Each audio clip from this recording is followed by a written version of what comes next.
Bismillahirrahmanirrahim. Allahümme salli ala Muhammed və ali Muhammed. Axşamınız xeyirli olsun, dəyərli izləyicilər. Salamlayıram hər birinizi. Hadi TV Öz televiziya kanalında yayımlanan Hidayət Çeşməsi verilişini canlı olaraq izləyirsiniz.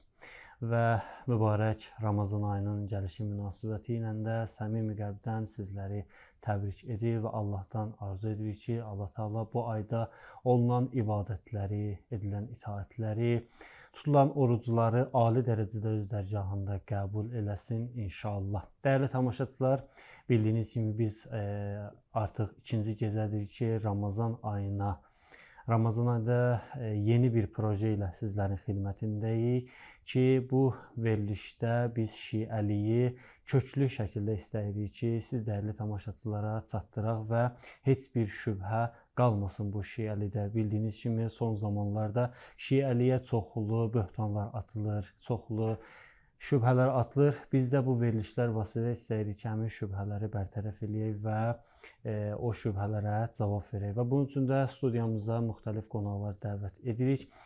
Demək olar ki, studiyanın həmin qonaqlarını da siz çoxlarınız tanıyırsınız.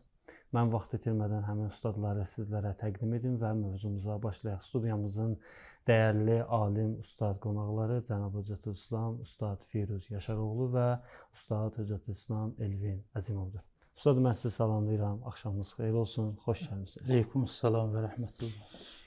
Ustad, icazənizlə mən istərdim ki, Ustad Firuz elə dünənki verilişin xülasəsini 1-2 dəqiqədə bizlərə çatdırsın. Dünənki mövzumuz şiəliyin lüğətdə və belə deyək, istilahi mənası və məzhəblər arasında idi. İnşallah Ustaddan xülasəsini işləyək və əsas mövzumuza keçəcək. Buyurun.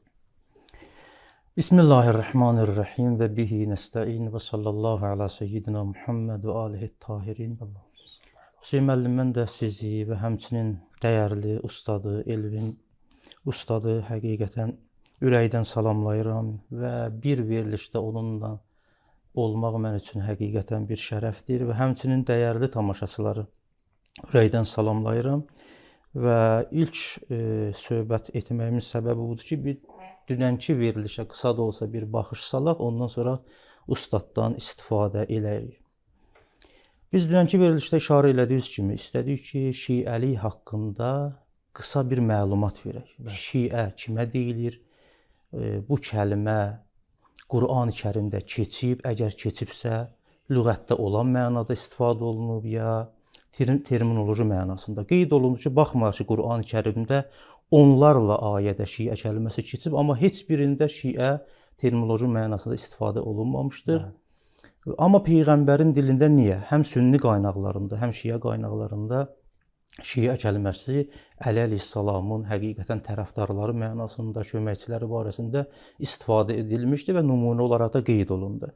Və Ustad Atabəy də məzhəb barəsində ümumi bir məlumat verdi. Məzhəbin lüğəti mənası, məzhəbin terminoloji mənası və işarə elədilər ki, məzhəblər bir dinin içində yaranır və bunun yaranmasının bir çox amilləri var. Və ən önəmli amili olan Peyğəmbərdən sonra sallallahu aleyhi və aleyhi və səlləm xilafət və imamət məsələsinə işarə elədilər ki, həqiqətən ən böyük amil oldu ki, İslam dini içində çoxlu məzhəblər yaransın. İlk olaraq şiə və sünni məzhəbləri yarandı. Təəssüflər olsun ki, işarə etdilər. Peyğəmbərdən sonra Peyğəmbər baxmayaraq ki, dəfələrlə özündən sonra imamət və xilafət məsələsinə işarə etmişdilər. Nəinki işarə, bəlkə açıq-aşkar dəfələrlə elan etmişdilər. Amma müsəlmanlar Peyğəmbərin bu vəsiyyətinə, bu göstərişinə əməl etmədilər və Peyğəmbər təzə dünyasını dəyişmişdilər. Peyğəmbərin cənazəsi hələ soyulmamış, müsəlmanlar, mühacirlər Ənsarın müqabilində özləri üçün Peyğəmbərin canişini seçməyi istədilər. Qısa bir məlumat idi, keçən verilişə bir baxış saldıq və əziz tamaşaçılarımız əgər istəsələr bu gecədən artıq YouTube kanalına yerləşdirəcək, baxa bilərlər. Mən istəyirəm ki, Ustad Elvindən inşallah bəhrələnək. Allah razı olsun Ustad, təşəkkür edirik. Ustad, mən sizi də bir daha salamlayıram və Allah Ramazanınızı mübarək eləsin. Dönənlər biz məzhəblər haqqında danışdıq, məzhəblərin yaranma səbəblərindən başlamışdıq və birini qeyd elədilər Ustad. Ümumiyyətlə bugünkü sualımız belə ki, istəyirik ki, ona bir növ şübhə kimi. Məzhəbsiz din ola bilərmi? Ümumiyyətlə bu məzhəbə nə ehtiyac var ki, elə bir yolu tutub insan gedərdi də?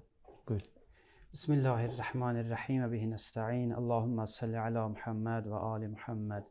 Mən də siz dəyərli aparıcını salamlayıram ürəkdən və həmçinin əziz ustadımı və hacımı həqiqətən bizim iftixarımızdır, fəxrimizdir.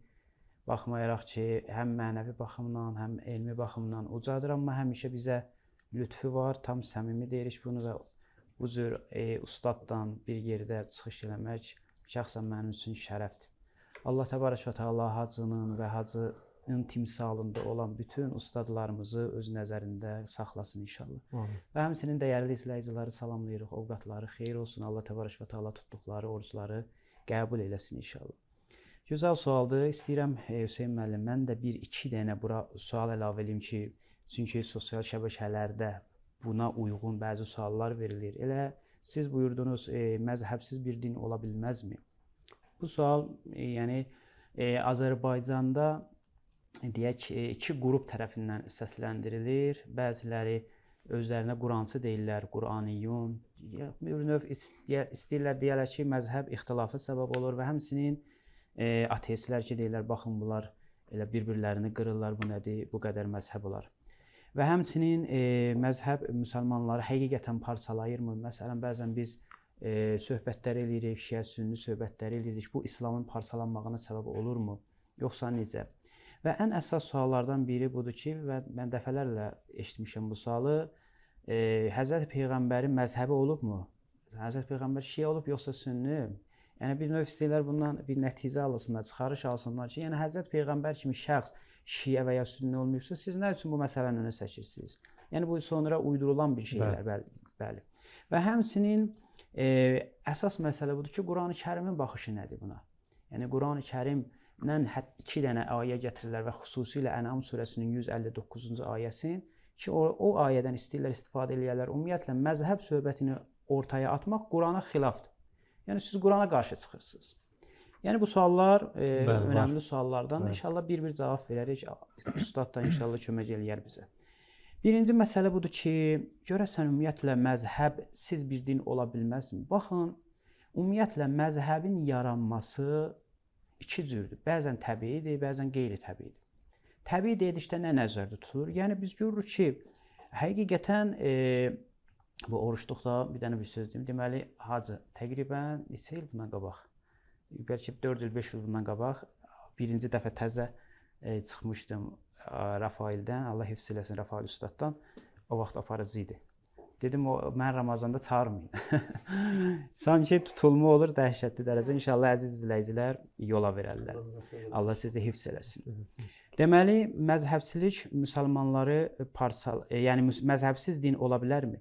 Biz tarixə baxanda, görmələm yadıma düşsə bunu uyğun deyərəm mən. Yadıma düşmür azı, nəsə bu uyğun alaşdıra bilmədim mən. Əgər siz davam edin. Mən təbii dedim. Baxın, istəyirəm bu məsələdən başlayam. Biz görürük ki, müəyyən suallar yarandı müsəlmanların zehnində. İstəyirəm deyəm ki, bu məzhəbin müəyyən qədər yaranması təbiidir.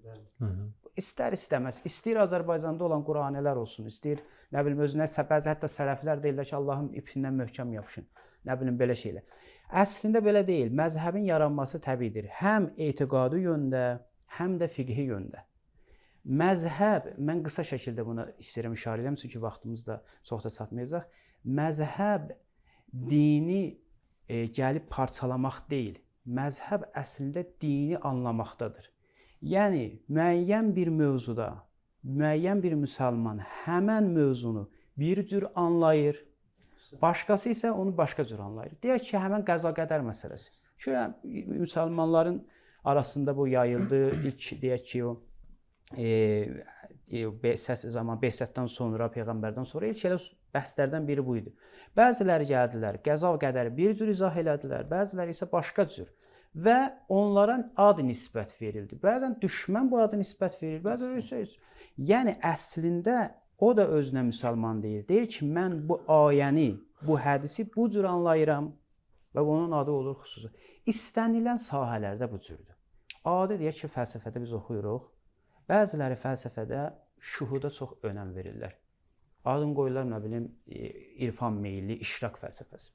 Bəziləri ağıla çox önəm verirlər. Ya bəziləri təcrübəyə çox önəm verirlər, qəlb fəlsəfəsi. Yəni deməli bu məzhəblərin yaranması təbiidir. Həm etiqadi hissədə, çünki suallar yaranırdı. Həzrət Peyğəmbərin zamanında bu suallar yaranmamışdı və o reaksiyalar nəticəsində yarandı. Həm də fiqhi baxımdan.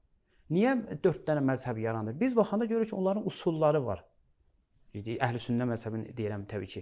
Usullar var. Məsələn, bəziləri gəlirlər istihsanı, qiyası çox qəbul edirlər, önəm verirlər. Bəzi məsələn Şafiilər isə istihsanı qəbul eləmir. Bəzilərinə əhl-i-hil və iqdi qəbul edirlər, bəzilər. Yəni baxanda görürük ki, hətta Azərbaycanda olan Qur'anilər ki deyirlər, onların da aralarında ciddi ixtilaf var. Anlamaqda. Xülasə məzhəb dini parçalamaq deyil, dini müxtəlif formada anlamaqdan irəli gəlir. İstənilən sahədə. İndi artıq o digər suallar var, elə düşünürəm mənim vaxtım bitdi. Görəsən bu, indi bu söhbəti etmək, mən özüm şiəyəm, mən sünniyəm demək Qurana xilafdır yoxsa yox, bu barədə inşallah danışarıq. Üstad, sizin bəyanatlarınızdan istifadə edək. Dini mətnləri, məxsusunda Quran və hədisləri, rəvayətləri anlamaq üçün əsas şərtlər olmalıdır da, bunlar hansılardır? O əsl sizin sualınıza cavab verməmişdən qabaq istəyirəm ustadın kəlamına bir əlavə edəm. Baxın, imamət məsələsinə işarə olundu da, ən böyük amil müsəlmanların parçalanmasına səbəb olan imamət məsələsi oldu.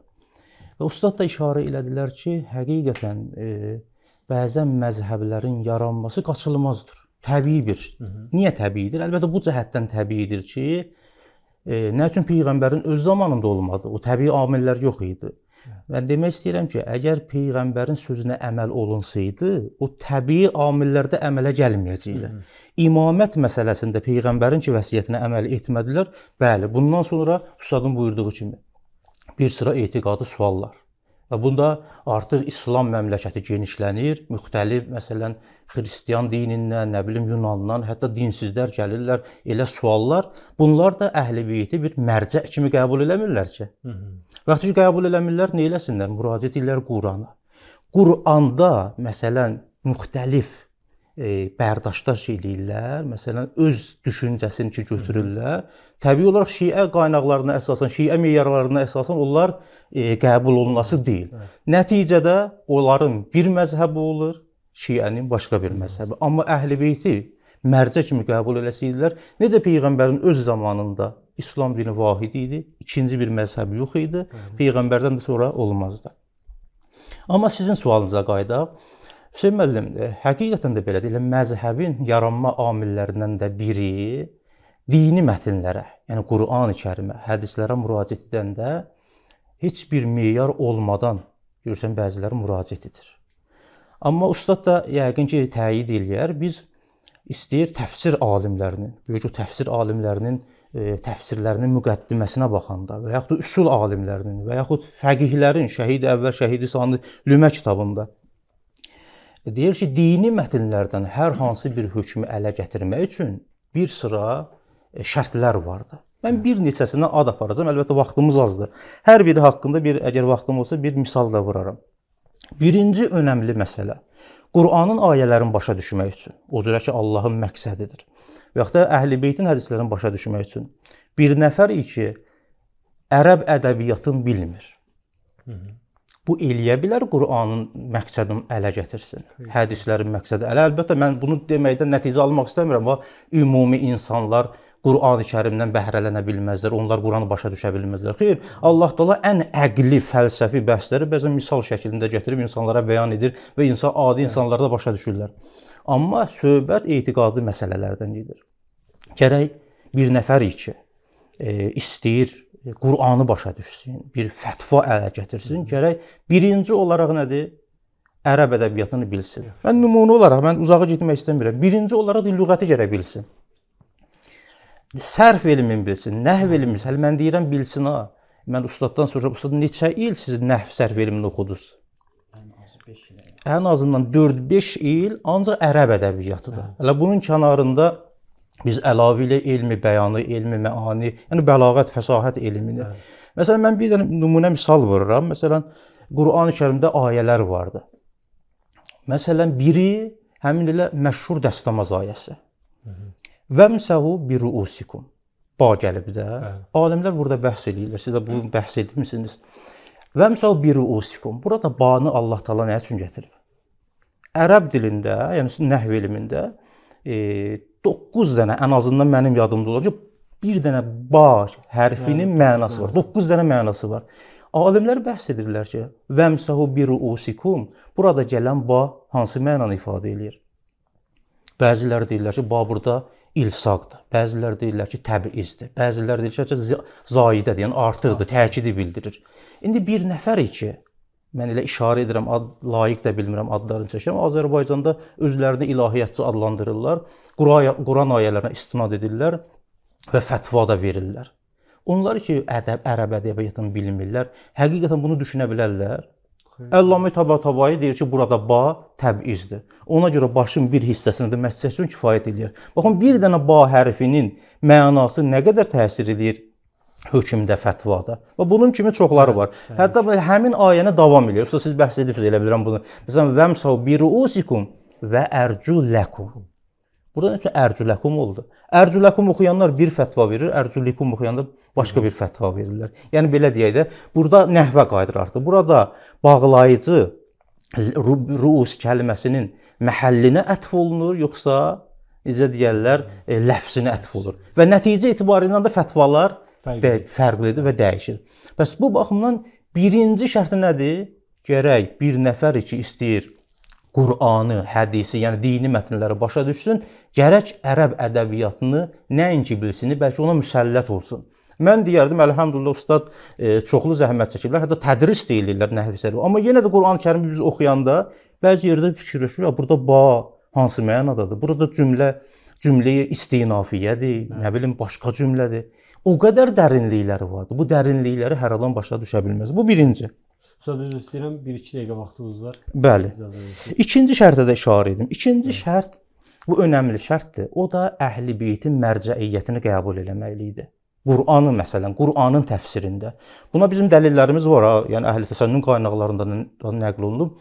Peyğəmbərimiz buyurub, məndən sonra, bu qeyddir artıq. Peyğəmbərin öz zamanındakı məlumdur, mərcə peyğəmbər idi. Amma Peyğəmbərdən sonra təvatür olaraq bu hədis nəql olunub, Səqələyin hədisi, həm sünni qaynaqlarında, həm şiə qaynaqlarında ki, mən sizin aranızda 2 dənə əmanət qoyub gedirəm. Biri Qur'andır, ikincisi Əhl-i Beytdir. Bəs Qur'anın bir sıra ayələri vardır, Hüseyn müəllim. Əgər Əhl-i Beytin hədisləri olmasa, o ayələr bizim üçün mücməldir, mübhəmdir. Məsələn, həmin İnnəmə vəliyukumullah və rəsulu vəllezine amenullezine yuqimunəs-salata və yu'tunəz məşhur vilayət ayəsidir, Əhl-i-İslam vilayəti barəsindədir. Amma əgər peyğəmbərin bu barədə bir kəlamı olmasaydı, necə deyilir, bu Əhl-i Beyti bizə tanıtdırmasaydı, biz hardan başa düşərdik ki, bununla məqsəd kimdir? Ona görə Əhl-i Beyti qəbul eləməyənlər görürsən ki, hərəsi öz zehninə gələn bir sözü deyirlər. Bu baxımdan ikinci şərt dini mətnləri başa düşməkdə Əhl-i Beytə müraciət eləməkdir. Əlbəttə bunların haqqında çox danışmaq olar. Mən üçüncü amilə də qısa işarə edirəm. Bu da Əllamə Təbatabai buna çox təkid edir. O da bundan ibarətdir ki, Qur'an yüfəssirü bə'zuhu bə'za. Yəni biz bir mövzuda məsələnin haqqını əda etmək üçün bir ayəyə baxmamalıyıq. Məsələn, bir ayədə gəlib, bu da mübtəla bihdir, şübhə ilə şəfaət məsələsi. Bir çox ayələrdə şəfaət mütləq şəkildə nəfy olunur. O gündə şəfaət olunmaz. Tək bu ayəyə baxsaq nəticə nədir? Yəni şəfaət yoxdur. Amma başqa ayələri bir-birinin kənarına qoyanda görürük ki, məsələn, bir ayə yadımdadır. Şəfaət edənlərin şəfaəti onların halına şamil olmaz qiyamət günündə. Bu ayənin mənası nədir? Yəni şəfaət edənlər vardır, amma bunlara çatmayacaq onların şəfaəti. Və bunun kimi mövzular həddindən artıq çoxdur. Bu baxımdan, məsələn, başqa bir nümunə zehnimə gəldi. Bir ayədə var yədullah, Allahın əli. Bu ayənin zahirinə baxsaq, yəni Allah cisimdir. Bəs buna əsasən elə vəhhabilərin dediyi ki, düzdür. Ya Allah özü dedi, yədullah, vəcihullah, eynullah. Amma başqa bir ayələr də vardır ki, leysə kəmislihi şeyun. Çünki Quranda Ali İmran surəsinin 7-ci ayəsinə əsasən mütəşabih ayələr var, möhkəm ayələr var. Bu mütəşabih ayələr ki, müxtəlif ehtimallar vardır. O ehtimalların birini təyin etmək üçün biz müraciət etməliyik möhkəm ayələrə. Bəs bu baxımdan 3-cü şərt nədir? Qur'anın özü ayələrini bəzi ayələri ilə gərək biz nə eləyək? Təfsir edək. Bu qədər. Təşəkkür edirəm Ustad, Allah razı olsun. Ustad, mövzumuza qayıdaq və mən mövzuya qayıtmazdan əvvəl istərdim bir sual ünvanlayam. Yəqin ki, cavabı da qısa olar. Siz buyurdunuz ki, bu məzhəb seçimində təbii qanunlar da olur. Necə ki, başqa bir ixtisaslarda, həkimlikdə, orada, burada. Amma bu iki məzhəb seçimində buyurdunuz təbiilik var. Məsələn, məzhəbin yaranışında məsumlar idi. Yəni məsumlar bu tədris eləmişdi bu elmləri. Quran olsun, təfsir olsun, hər hansı bir elm olsun. Bunu tədris edən bir nəfər idi və Allahın xəlifəsi idi. Necə ola bilər ki, bir nəfər düzgün bir elmi çatdırır, yəni eşidən var onu, amma gəlib bizə başqa cür çatdırır olar. Yəni yox çatdıran peyğəmbəri nəzərdə tutursunuz da məsum deyəndə. Bəli, yəni peyğəmbər çatdırıb, amma başqaları onu başqa cür başa düşürlər. Bəli, təşəkkür edirik. Bunun da çox səbəbləri var. Baxın, ən əsas məsələ fəhmdir. Həzrət Peyğəmbər ola bilər bir kəlamı desin, başqa cür fəhm eləsinlər. Və bu birinci məsələ, ikinci məsələ Həzrət Peyğəmbər çox vaxt baxanda kəlamlarına külliyyatı deyirdi, ümumi məsələlər deyirdi. Təfərrüat isə kimin öhdəsinə düşdü? Əhl-Beyt əleyhissalam öhdəsinə düşdü və Hacı da gözəl buyurdu. Bunlar Əhl-Beyt əleyhissalamdan ayrıldılar deyə bu səbəb oldu. Mən ki orada təbii vurğuladım. Bu demək deyil ki, bu baş verməlidir. Yəni demək istəyir ki, istər-istəməz o cüz'i fərqlər, fəhmlər fərq edə bilər. Bəs bunun həll yolu nədir? Hacı buyurdu. Həll yolu doğru şəxsə müraciət etməkdir. Məsuma müraciət etməkdir. Necə ki, qəza və qədər bəhsində biz görürük ki, ustadların biri buyurdu, dedi, əgər Əhl-Beyt əleyhissalam qəza və qədər bizə izah eləməsəydi, əl-əmru beynəl əmreyni, 1000 il, 2000 il keçsəydi biz ona çata bilməyəcəyik. Doğru, həqiqətən budurdu. Yəni bizim işimizi asanlaşdırıblar. Düzdür, əqlin hökmüdür, amma əql ona nə vaxt çatacaqdı? 2000 ildən sonra, bəlkə də çata bilməzdi. Yəni biz deyirik ki, Əhl-Beyt kənara qoyuldu, bu bəzi şeylərin baş verməsi oldu təbii. Oldu təbii.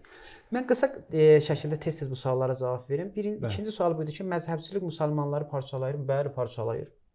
Gördükdə parçaladı. Və Həzrət Peyğəmbər sallallahu aleyhi və səlləm ömrünün sonunda dedi ki, gəlin mən elə bir iş görüm ki, bu parçalama olmasın. Əməl eləmədilər. Dedilər ki, Peyğəmbər nəuzubillah sayaqlayır. Və biz gördük ki, azğınlıq baş verdi, yoxsa yox. Azğınlığın səbəbi elə həmən vaxtdan başladı. Amma bəzən bunlar ki, deyirlər, parçalanmağa səbəb olur, söhbətlərdir, müzakirələrdir. Əsla belə deyil. Baxın, elmi müzakirələr çox gözəldir. Elmi müzakirələr eləyək. Hətta deyək ki, bəziləri ki, müxalifdirlər bu məzhəbçilikdən, istər-istəməz bir dənə mövzu barəsində öz mövqeyini bildir. Misal üçün, sən Allahın kəlam sifətini necə qəbul edirsən, necə başa düşürsən? Müəyyən bir formada izah eləyəcəksən. Ya bu Şiə məzhəbinə uyğundur, ya da Əhl-i-Sünnə məzhəbinə uyğundur. Yəni, siz əslində işiniz olmasın, bu özünə Şiə deyir, ya Sünni deyir. Sən bax, hansı Qur'anın sözünü deyir? Hansı Həzrəti Peyğəmbər sallallahu aleyhi və səlləmin sözünü deyir? Bu önəmlidir. Önəmli, bu deyil ki, özünü başqa ad qoyub. Sadəcə o istinad elədiyi mənbələrə bax. Bunlar isə qəti şəkildə nə deyirlər? Bu müxalif olanlar məzhəbçilikə. Bu, nə bilim, ümumiyyətlə Şiə adını yığışdırmaq lazımdır və nahaqdırlar, batildirlər. Belə deyil. Ya sünnilər batildirlər. Belə deyil. Bax, gör, onlar nə deyir? Ustadlardan biri deyirlər, bu özü bir dənə üçüncü bir məzhəbdir. Aferin. Özləri məzhəb açırlar. İndi bu dəqiqə sən müəyyən bir mövzuda qəbul etmədin və bu sistemli bir formaya düşəndən sonra olacaq filan kəsin məzhəbidir. Və ən çox verilən suallardan biri də Quran ayəsi qalır əlbəttə. O da bu ki, Həzrət Peyğəmbərin məzhəbi olub olmaz. Bu əslində yanlış bir sualdır. Məzhəb nədir? Biri deyir, özünə Şiə deyir. Nədir? Yəni, mən həqiqətən Həzrət Peyğəmbərin kəlamına tabeyəm. Mən Əli əleyhissalamın yolu ilə gedirəm. Niyə? Çünki Peyğəmbər mənə buyurub. Deməli, Həzrət Peyğəmbərin özü məlumdur ki, Əli əleyhissalam yolundan getməyəcəkdir. Onlar imamdırlar, onlar rəhbərdilər. Və ya biri məsələn deyir, mən əhl-i-sünnəyəm, Peyğəmbərin sünnəsi ilə gedirəm. Deməli, bu Həzrət Peyğəmbərin özü sünni olub, yeşi olub mənasızdır. Çünki Şiə budur ki, mən həqiqi peyğəmbərin yolunu gedənəm. Çünki Əli əleyhissalama tapşırıb bizi və o da deyir ki, yox, bizə sünnəni tapşırıb. Deməli ixtilaflar burada. Quran ayəsi mən qısa şəkildə deyim. Elə düşünürəm bundan bitir də bizim söhbət. Bəli. Bir Ən'am surəsindədir 159-cu ayədə. Bir də Ali İmran surəsindəki Allah təbarək və təala buyurur: "Əuzu billahi mineşşeytanirracim. İnnellezîne farraqu dinəhum." Onlar ki, dinlərini ayırdılar, yəni ixtilaf saldılar və kanu şi'an və bölündülər firqələrə. Sən ki, sənin artıq öhdənə düşmürdü, Allahın öhdəsinə qoy bunların işlərini. Baxın, yenə də burada söhbət nədən gedir? Söhbət təbii şeydən danışır. Ki, bunlar bu işi gördülər. Quran, amma bu yenə də deyirik ha. Yəni bu bəzi şeylər səbəb oldu ki, əziz Atabay qardaşı idi də burada buyurdu. İmamətdən ayrı düşmək, imamət mövzusu səbəb oldu ki, bu firqələr, biz də müxalifik firqələrə. Kaş olmazdı. Kaş olmazdı. Amma sadəcə biz faktiki şeylərdən danışırıq. Hal-hazırda bunlar yaranıb. Quran-Kərimdə bu məsələyə işarə edir. Quran-Kərim demir ki, indi bu günləri kimsə özünə şiə desə bu ixtilafa səbəb olur. Yox, belə deyil. Ya kimsə özünə əhl-i sünnə desə, əsla Quranın məqsədi deyil. Yəni bəziləri qəsdən bu işi gördülər. Dində firqə yaratdılar. Bunlardan danışır. Və biz də bilirik ki, tarixdə bunlar kim olur. Və həmçinin "Va'tasimu bihablillah cəmi'an" ki, Ali İmran surəsindədir, "Və la tetefərrəqu." O ayədə də biz baxanda, bəli, biz də onu deyirik. Biz deyirik ki, əgər deyir, yox, elə bu Quran ayəsinə əməl elə. Qurana əməl elə. Yəni Qurandan ayrı düşmə. Hacı oxudu, gözəl ustadımız oxudu ayələri. Elə Qurana insan insafla müraciət eləsə görər ki, haqq Əli ilədir. Haqq onlarladır. Haqq şiənin dediyidir. Aydın oldu. "Va'tasimu bihablillah." Allah, indi həbli orada Quran kimi götürürlər də. Məşhur nəzər budur. Ki, həbl yəni Quran. Allahın Quranından möhkəm yapılsın. Yəni Quranda hər şey bəyan olunub, izah olunub, açıq, aydın şəkildə izah olunan ayələr bula gəlirlər, yozurlar. Açıq, aydın şəkildə deyir ki, bunlar deyirlər başqa söz. Ya açıq, aydın formada mütəvatir həddə nəql olunan hədis ki, buyurdu Səqələyn hədisi və nə qədər bizim hədisimiz var inşallah. Birisi gün danışacağıq o vəsiyyət barəsində. Açıq aydın peyğəmbər buyurur ki, məndən sonra vəsidir. Deyirlər, yox, məqsəd o deyil. Məlumdur. Bəli, Elmi mən üzr istəyirəm Hüseyn müəllim, bir məsələyə toxundu, çox həqiqətən bir şey yadıma düşdü. Və "Ətəsimu bihablillah" ki buyurdu. Bəli, sünni alimlərinin əksəriyyəti deyirlər ki, məqsəd nədir? Qurani-Kərimdir. Amma mən bir sual kimi verirəm, əziz tamaşaçılar da düşünsünlər. Amma məsələnin ixtilaflı məsələlərdən biri, məsələn, cəbr və ixtiyar bəhsidir. Cəbir nəzəriyyəsini qəbul edənlər də Qurana müraciət istinad edir. İxtiyar məsələsini qəbul edənlər də Qurana istinad edir. Bəs nə oldu? Qurana istinad eləməklə gərək bizi təfriqədən saxlayırdı. Cəbir nəzəriyyəsini istinad edirlər Quran ayəsinə, ixtiyar məsələsində istinad edirlər Quran ayəsinə. Bəs Quran təklikdə eləyə bilməz bizi təfriqədən saxlasın. Biraz düşünsünlər ki, məsələn o nədir ki, məsələn o şeyin İmam Sadiq əleyhissalamın bir tələbəsi olur. Səhv eləməsəm, kəlam elmində də mütəxəssis olur hal-hazırda. Bəli, Hişam ibn Həkəm. O gəlir deyir ki, həqiqətən o ki səbəb olur hamını ixtilafdan saxlasın. O imamət məsələsidir. Əlbəttə o biraz əql yönlü yanaşır məsələyə. Amma bir həqiqətdir. Necə ola bilər? Əgər Quran amildir, yəni əsas amildir təfriqənin qarşısını almaqda, gərək bütün müsəlmanlar nə edirlər? Hamı görsəm şeyi qəbul eləyirlər. Yəni Quranı qəbul eləyirlər. Amma necə vəhdət müxtəlif nəzəriyyələrdə bir vəhdət nəzəriyyəsinə gəlib çata bilmirlər, bir necə fikir birliyinə gəlib çata bilmirlər. Bəs məlum olur ki, Quranı təfsir eləyən həqiqi canişinlər olmalıdır. Üzr istəyirəm ustad. Mən də bir dənə söz deyim, çox üzr istəyirəm Hüseyn. Elə həmin ayə ki, ustad Ali İmran Ən'am surəsinin 159-cu ayəsində oxuduq. Səhih hədislə nəql olunub. Süleym ibn Qeysin kitabında və digər kitablarda da var ki, məqsəd Əli əleyhissalamın vilayətinə qarşı çıxmaqdır. Açıq aydın şəkildə bayaq da dedik ki, Həzrət Peyğəmbər buyurur ki, mən əgər istəyirsinizsə məndən sonra azmayasınız, mənə kitab gətirin, bir dəftər gətirin, qələm gətirin, yazım azmayasınız.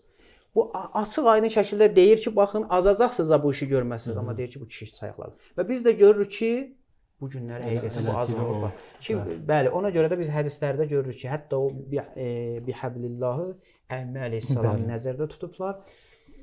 Bəli, təşəkkür edirəm ustad. Allah razı olsun. Qısa bir fasilədən sonra davam edərik. Hörmətli izləyicilər, qısa bir fasiləmiz var. Fasilədən sonra verilişimiz davam edəcək. Biz izləmədə qalın. Bəli, dəyərli tamaşaçılar, qısa bir fasilədən sonra yenidən sizinləyik. Hadi TV televiziya kanalında yayımlanan Hidayət çəkməsi verilişini canlı olaraq izləyirsiniz. Mövzumuz şiəliyi tanıyaq. Şiəliyi köklü şəkildə sizlərə çatdırmaq istəyirik və istəyirik ki, şiələrə atılan böhtanlar, olunan şübhələr heç birisi ortalıqda qalmasın və hamısının cavabı verilsin. İnşallah Allah ömür versin ki, bu Ramazan ayı boyunca bu yükü götürmüşük öz üzərimizə layiqincə altından çıxaq və layiqincə sizlərə bu şiəliyi çatdıraq. Studiyamızın dəyərli qonaqları cənab Hocətulislam Ustad Firuz Yaşaroğlu və Ustad Elvin Əzimovdur və ekranda görünən WhatsApp nömrəsinə də şəri və etiqadi mövzuya aid olan suallarınızı yazıb göndərə bilərsiniz. Ustad, birinci hissədə ki, elə sizin belə deyək növbə idi. Mövzuya suala davam edək. Sualımız bu idi ki, dini məlumatları düzgün başa düşmək üçün şərtlər nə idi? Buyurdunuz ki, səhv və nəhv elmidir, amma yəqin ki, davamı da var. Bəli, 3 şərtinə işarə elədi Hüseyn müəllim. Yəni dini mətnləri, Qur'anı, hədisləri başa düşmək üçün bu şərtlər lazımdır. Bunları biz bilmədən eləyə bilmərik ki, Qur'anın ayələrini və hədisləri doğru şəkildə və düzgün şəkildə başa düşək və nəticədə doğru və düzgün nəticə alaq. Onlardan biri demək olar ki, şiə aləmində ən önəmli elmlərdən olan üsul fiqh elmidir. Üsul fiqh elmi də yəni eynən ərəb ədəbiyyatı kimi bəzən 4 il, 5 il vaxt aparır ki, biz üsul fiqhi öyrənək. Bu çox önəmlidir. Mən inşallah işarə edəcəm. Bu Nəhsül Bəlağə kitabını gətirmişəm burada, işarə edəcəm. Məsələn, üsul fiqhdə biz hələ başqa bəhsləri qoyaq kənara. Müstəqillat-ı əqliyyə bəhs var, nə bəhslər, onlar qoyaq kənara. Orada bir bəhs var, ləfzlərə aid olan bəhslərdir. O ləfzlərə aid olan bəhs, baxmayaraq ki, ləfzə aiddir ya, nə sərfdə bəhs olunur, nə nəhvdə bəhs olunur, nə elmi, məani bəyanda bəhs olunur, heç birində bəhs olunmur. Yalnız və yalnız üsul elmində bəhs olunur. O bəhslərdən nümunə olaraq misal vururam. Am və xas bəhsi. Bəzən hökm ümumi şəkildə bəyan olunur. Biz də elə bilirik ki, elə bu ümumidir. Hamıya aiddir. Sonradan başqa bir ayə gəlir, ona təxsis vurur. Yox. Məsələn, bütün insanlar, adil insanlara misallar çox vurmaq olar. Mən istəyirəm o mütləq və müqəyyəd edeyim, onun misalı daha da rahatdır. O üsul elmlərindən də biri, üsul elmdə bəhs olunan məsələlərdən də biri mütləq və müqəyyəddir. Bəzən bir hökm mütləq şəkildə bəyan olunur. Qeydi başqa bir ayədə gəlir. Məsələn, mən bütün o tamaşaçılara, o müsəlmanlara, hətta şiə məzhəbindən olmayan, o özlərini ilahiyyatçı adlandıran şəxslərə üzümü tutub deyirəm. Quranda sirqət ayəsi var da, vəs-sariqu vəs-sariqatu fəqtəu əydiyahuma. Oğru kişi fərq eləmir, oğru qadın fərq eləmir. Onların əli kəsilməlidir. Mütləqdir. Kiçik şey oğurlayana da şamil olur, böyük şey oğurlayana da şamil olur. Kilidi qırıb evə girənə də şamil olur, gedirdi yolun üstündə düşmürdü, onu götürüb gedənə də şamil olur. Ayə mütləqdir. Amma görək, mütləqliyin həmin şəxslər qəbul edirlər. Deyirlər, xeyr. Bunun qeydi harda gəlib? Ki, məsələn, orada artıq bizə açıqlanır, hər oğrunun əli kəsilməməlidir. O oğru ki, necə deyirlər, kilidi yarıb evə girib, qapını sındırıb evə girib və yaxud da bir nəfərin ehtiyacı var idi. Acından ölürdü, həqiqətən birinin qapısını qırıb bir şey götürüb yeməsəydi, öləcəkdi. Bu ayə ona da şamil olur, deyirlər, xeyr. O şəxsə şamil olur ki, ehtiyacı olmadan oğurluq eləyib. Bu üsul qaydalarına biz müraciət etmədən mümkün deyil ki, bir düzgün nəticə alaq. Məsələn, mütləqa başqa bir misalda vurum. Məsələn, əhəlləllahu l-bey. Allah təala alveri halal buyurdu. Bəs alver hər nə cürə olursa olsun, nədir? Halaldır. Faizə pul vermək də bir növ alverdir də, halaldır. Bu ayədən istifadə olunur ki, bəli, halaldır. Amma görürsən ki, biraz keçməmişdir ki, yox, və hərrəmər riba. Gərək bu ayəni ki, mütləq gəlir, bu qeydi ilə bir yerdə oxuyasan. O qeydi gətirməsin, artıq nəticə nədir? Yanlışdır. Bu da çox önəmli şərtlərdəndir ki, gərək insan təəssüflər olsun ki, hətta mən bunu etiraf edirəm ki, bir müddət şiə aləmində də tapılmışdı. İndi də var deyil Azərbaycanda əxbarilər. Məsələn, üsul qaydalarına diqqət eləmirlər, əməl eləmirlər, qəbul eləmirlər və nəticə də alınanda yanlış nəticə olur. Bəs üsul qaydalarını, hətta üsul o qədər elmdir. Məsələn, ustad buna yaxşı cavab verə bilər. Bütün əqli elmləri bütün əqli elmləri məntiq oxumadan, məntiqi bilmədən, yəni doğru düzgün nəticə almaq olar. Məntiq bütün əqli elmlər üçün nədir? Düzgün fikirləşmək qayda qanunlarını öyrədir. Üsul elmi də məxsusən də fiqh elminə. Deyirlər ki, üsul elmi fiqh elminin nə idi? Məntiqidir. İstəyirsən fiqhi sahədə düzgün nəticə alasan, gəl usul oxuyasan. Bəli, əgər bir nəfər üsul elmi oxumadan Qurana müraciət edir və bir dənə fətva verir, 100% bilir ki, onun fətvası nədir? Yanlışdır. Bu da bir şərtdə, 4-cü şərt idi. 5-ci şərtə də işarə edirəm, üzərində çox dayanmayacağam. O da hədislərin sənədini araşdırmaqlıq. Bu hansı elmdir? Rical elmi. Elm ricaldır. Tarixdə bunu sünnilər də inkar eləmirlər. Yüzlərlə adamlar var idi, Muaviyə və Muaviyyənin siyasətini irəli sürənlər hədislər nəql edirdilər, peyğəmbərə nisbət verirdilər. Bir halda ki, peyğəmbər bu kəlamları deməmişdi. Biz eləyə bilmərik peyğəmbərdən, imamdan hər nəql olunan hədisi götürək deyək ki, peyğəmbər belə buyurdu, imam belə buyurdu. Bəli, kitablar doludur. Hətta Kutub-u Ərbəə ki, bu qədər şiədə önəmli kitablardandır. Biz burada gələn hədislərin hamısını səhih bilmirik. Müctəhid özü araşdırmalıdır. Hətta Kutub-u Ərbəədə gələn hədisi bir-bir araşdırmalıdır. Bu hədisi kim nəql eləyib? Bu nəql eləyən şəxs mötəbərdir, düz danışandır, doğru danışandır, yoxsa yox? Bunların hamısını arar. Bu baxımdan deyirlər ki, müctəhid olmaq bu rahatçılığa deyil. Bu ki, gəlirlər 20 ildən sonra, 25 ildən sonra müctəhid olurlar. Yəni bunlar ən azından 10-12 dənə elmdə mütəxəssis olurlar. O elmdən də biri nədir? Rical elmidir. Rical elmi, yəni hədisin sənədini araşdırmaq. Bu hədisin sənədində gələn ravilər kimlərdir? Onu araşdırırlar və doğru düzgün olandan sonra, mötəbər olandan sonra o hədisə istinad edib bir fətva verirlər. Təşəkkür edirəm. Sual oxumazdan öncə Hacının sözünə bir qüvvət. Deməli, azı təqribən 2 ya 3 gün bundan əvvəl bir nəfər şəxs Azərbaycanda elə məşhurdur, istəmirik adını deyəm, istəmirəm yəni. Bu şəxs gəlib dedi ki, soruşur ki, niyə hədisləri qəbul eləmirsən? Deyir, baxın, nümunə göstərir bizə. Bir diqqət edin, Həzrət Peyğəmbərə nisbət verirlər bu sözü ki, Həzrət Peyğəmbər buyurur ki, hər kəs mənə bir şeyi yalandan nisbət verərsə, məqaduhu finnar. Amma digər hədisdə deyir ki, hər kəs mənə əmdən, qəsdən, bilərəkdən nisbət. Deyir, baxın, görürsünüz, ziddiyyət var orada. Həmən o qaydaları bilməmək. Biri deyək ki, amdır, biri xasdır. Ki, məlumdur ki, o əmdən əsl önəmlidir. Ki, belə şeyləri bilməmək həqiqətən acınacaqlı nəticələrini üzləşdirir insana. Ustad, elə mövzumuza davam edək. Məzhəbçilik məsələsi idi və məzhəbsiz bir yaşam olarmı belə deyək? Təbii məzhəbdən danışdınız. Bəli, baxın, mən əlbəttə təqribən mən sözlərim o qədər də, yəni belə bu qədər eləmişdik. Yəni əsas sözləri dedim. Yəni xülasə, əgər istəsək, mən istəyirəm, yəni qısa şəkildə xülasə deyim, inşallah Hacı davam eləyər söhbətə. Biz tarixə baxanda, istər fiqhi yöndə olsun, istər etiqadi yöndə olsun, məktəblərlə qarşılaşırıq, məzhəblərlə qarşılaşırıq, firqələrdən qarşılaşırıq. Biz indi bundan necə reaksiya verək? Necə reaksiya verək? Deyək ki, biz bütün bu məzhəbləri, istər etiqadi olsun, istər fiqhi olsun, kənara qoymalıyıq. Özümüz yeni bir yol seçməliyik. Ustad gözəl buyurdu. Bu da olur yeni məzhəb. Yeni ki, yəni sən yeni bir usul seçmirsən özünə. Deyir, məsələn, Azərbaycanda biri gəlir, Həzrəti Yusuf əleyhissalamın surəsini izah edir bizə.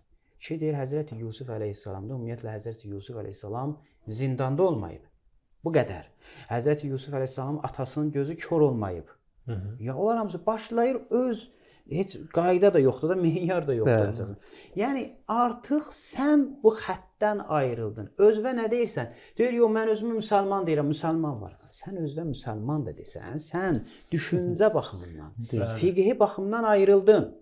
İndi mən özümə müsəlman dedim, bu o deməkdir ki, mən Qur'anla gedirəm. Bu o deməkdir ki, mən əsl İslamı yaşayıram.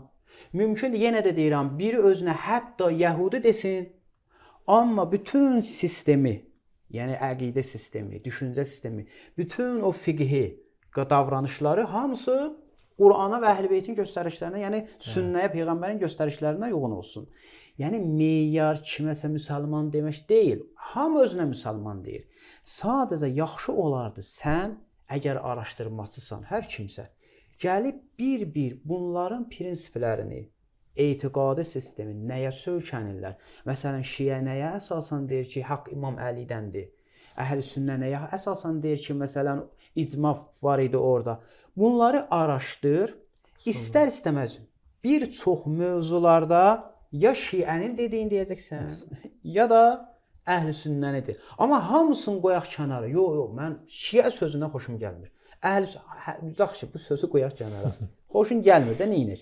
Amma xülasə sən bir şey bu barədə bir düşüncə ortaya qoymalısan. İstənilən bu mövzular barəsində. Yəni bilirsiniz necədir? Çox üzr istəyirəm.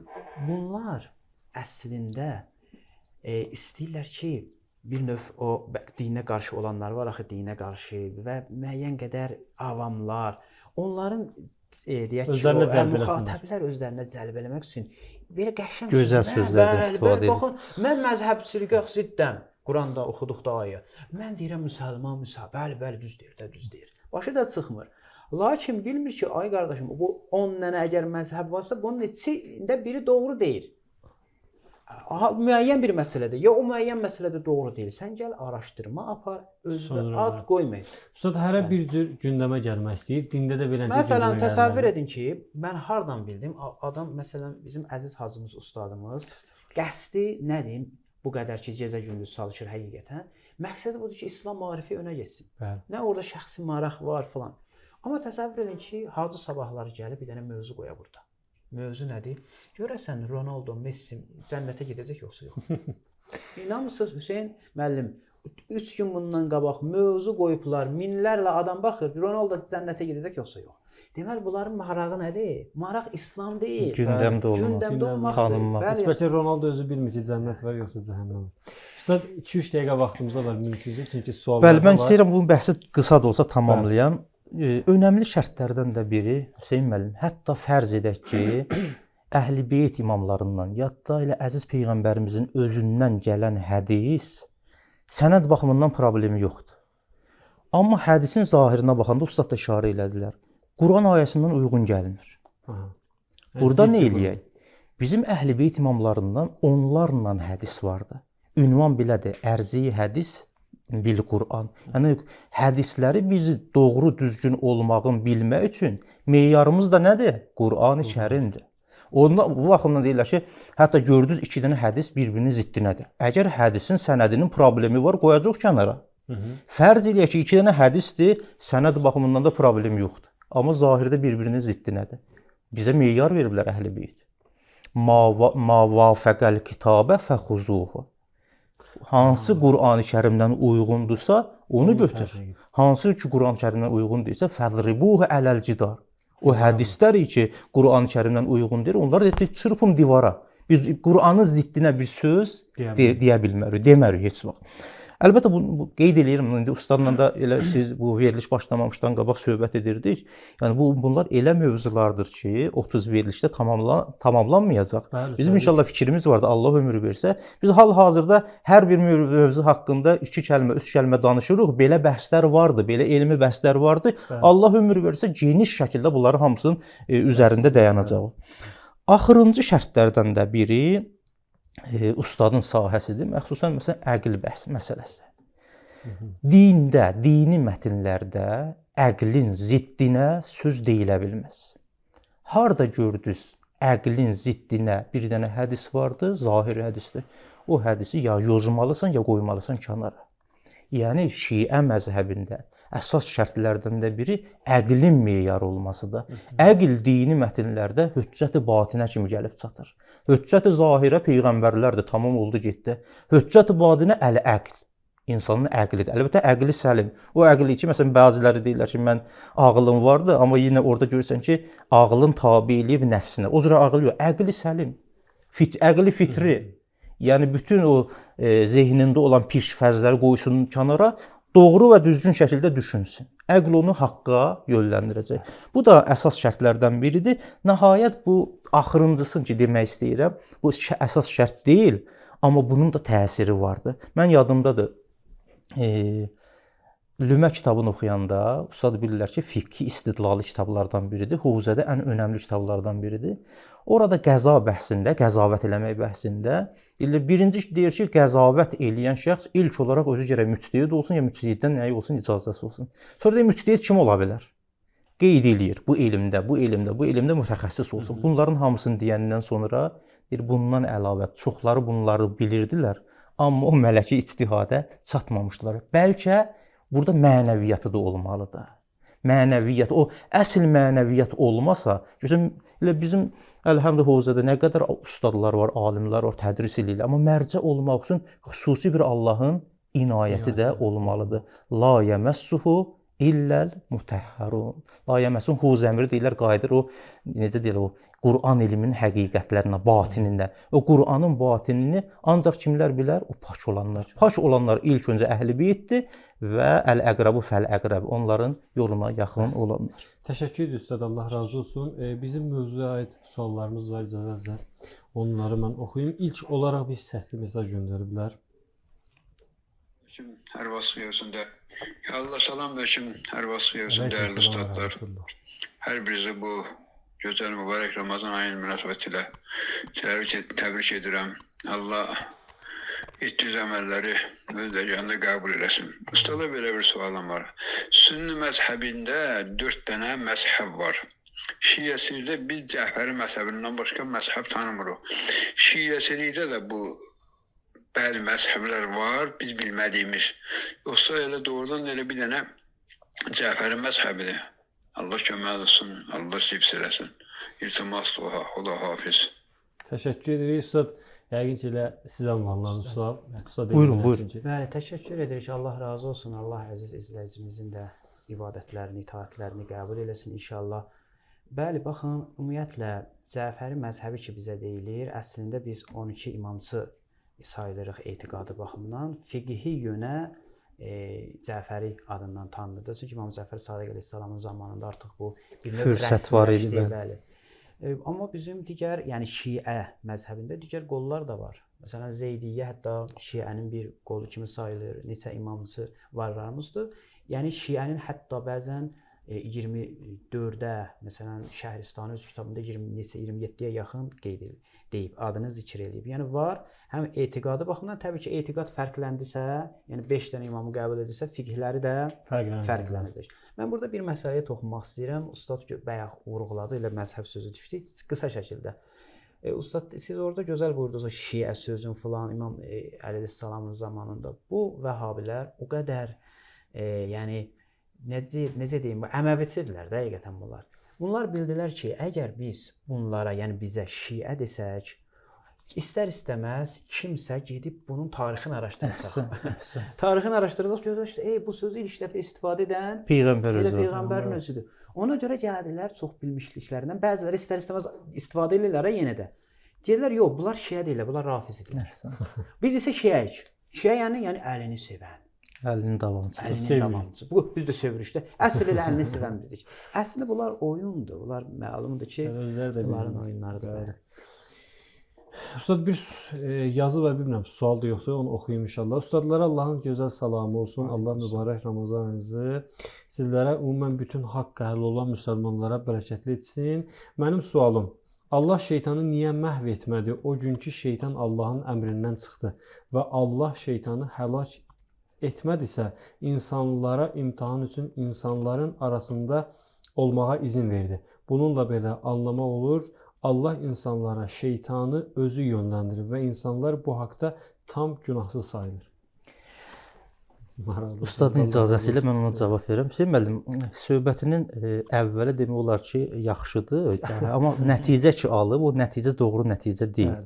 İnsanların heç bir günahı yoxdur, bu düzgün deyil. Baxın, bəli, aləmdə hər nə iş baş verirsə, Allahın hesab kitabı ilə, Allahın təqdiri ilə, Allahın izni və iradəsi ilə həyata keçir.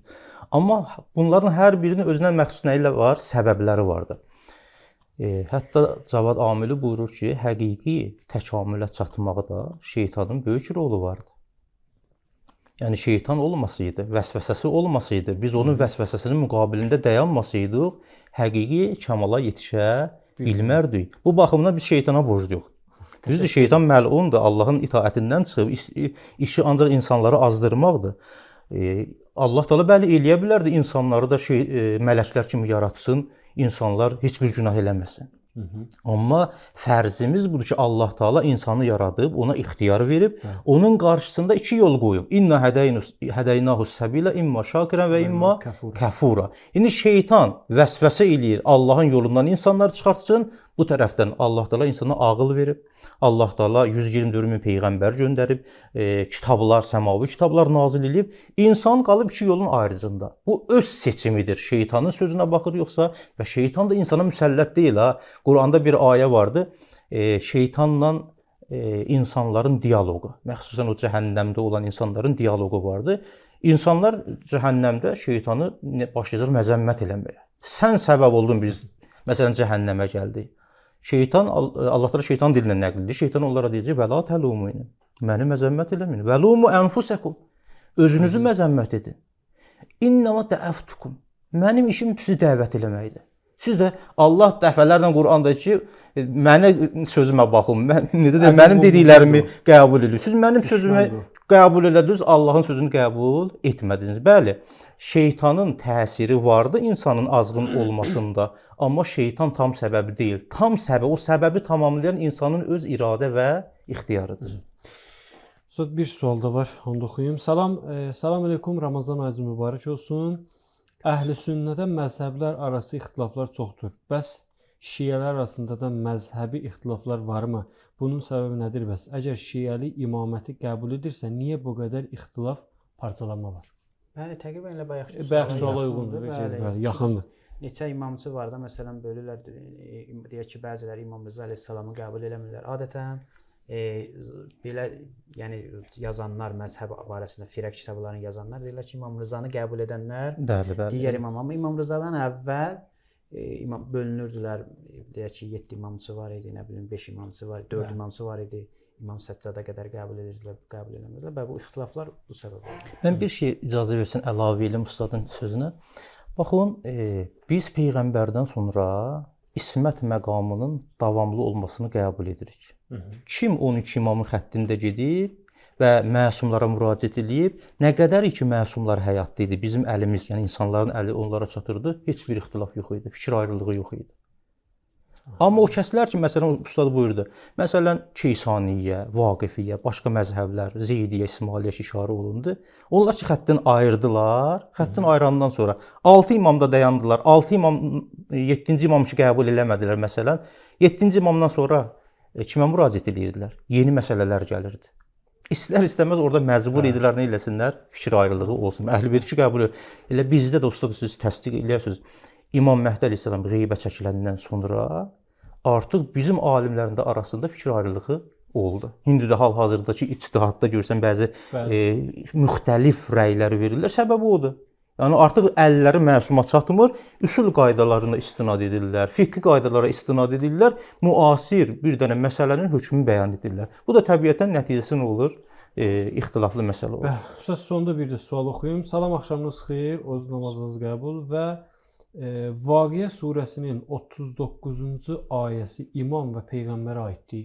Ustad buyurun. Vaqiə surəsinin 39-cu ayəsini gərək tapaq da. Bəli. Nə barəsində demir ha orada? Xeyr, elə yazıb ki, imam və peyğəmbərə aiddir. Mən xahiş edirəm elə tamaşaçılardan, yəni hər vaxt bir ayəni demək istəyirlər. Yəni biz Hafiz-i Kulli Quran deyilik ki, o ayənin ən azından tərcüməsini də desinlər. Yəni desinlər ki, ayə bu cürədir, bu imamətə dəlalət edir yoxsa yox. Bəli. Əshab-ül Yəmin zahirən ayəsidir. Bəli. Əshab-ül Yəmin thullətun minəl əvvəlin və thullətun minəl axirin.